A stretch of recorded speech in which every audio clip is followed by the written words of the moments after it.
एक बार हजरत मूसा अलैहिस्सलाम अल्लाह से हम कलाम होने के लिए कोह ए तूर की तरफ जा रहे थे। रास्ता लंबा था, पहाड़ों की हवा ठंडी थी और मूसा अलैहिस्सलाम अल्लाह से मुलाकात के लिए दिल्ली जुनून के साथ बढ़ते जा रहे थे। इसी दौरान रास्ते में एक औरत मिली जो किसी पेड़ के सहारे बैठी थी और जोर जोर से रो रही थी। उसके आंसू थम नहीं रहे थे। हजरत मूसा ने रुककर नरमी से पूछा, बहन, तुम इतनी परेशान क्यों हो? औरत ने कांपती आवाज में कहा, मैं बेऔलाद हूं, सालों से औलाद की दुआ कर रही हूं पर कुछ नहीं हुआ। गांव की औरतें भी मेरा मजाक उड़ाती हैं, मुझे बांझ कहती हैं। कृपया अल्लाह से पूछकर बताइए, क्या सच में मेरी किस्मत में कोई औलाद नहीं है? हजरत मूसा ने हमदर्दी से सिर हिलाया और तूर पहाड़ की तरफ बढ़ गए। जैसे ही वहां पहुंचे, उन्होंने अपने रब से अर्ज किया, ऐ मेरे रब, एक औरत बहुत दुखी है, रो रही है, क्या उसकी तकदीर में सच में औलाद नहीं है? अल्लाह ने जवाब दिया, मूसा, उसकी तकदीर में कोई औलाद नहीं लिखी गई। मूसा अलैहिस्सलाम वापस लौटे और पूरी सच्चाई उसी औरत को बता दी। यह सुनकर वह औरत पहले से भी ज्यादा रोने लगी, लेकिन उसने अल्लाह से उम्मीद का दामन नहीं छोड़ा। हर नमाज, हर दुआ में रो रो कर कहती, ऐ अल्लाह, तू रहम करने वाला है, मैं तुझसे निराश नहीं हूं।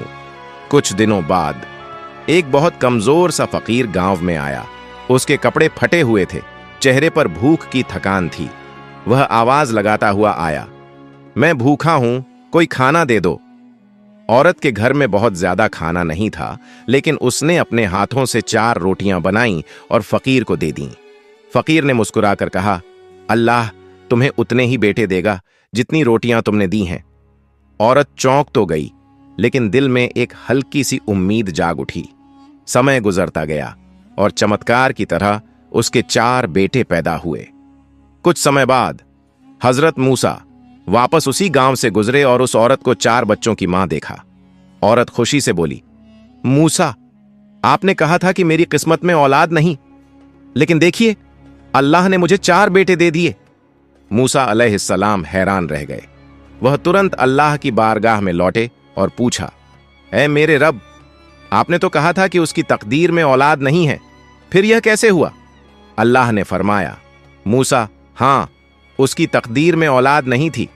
फिर अल्लाह ने उन्हें एक छुरी और एक थाली दी और कहा, इस थाली में किसी इंसान का मांस लेकर आओ, फिर मैं तुम्हें जवाब दूंगा।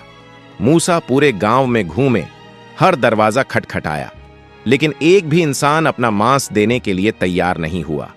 तभी वही फकीर सामने आया और बोला, मूसा, क्यों परेशान हो? मूसा ने कहा, अल्लाह ने इंसान का मांस मंगाया है। फकीर ने पूछा, किस हिस्से का मांस चाहिए? मूसा बोले, यह तो पता नहीं।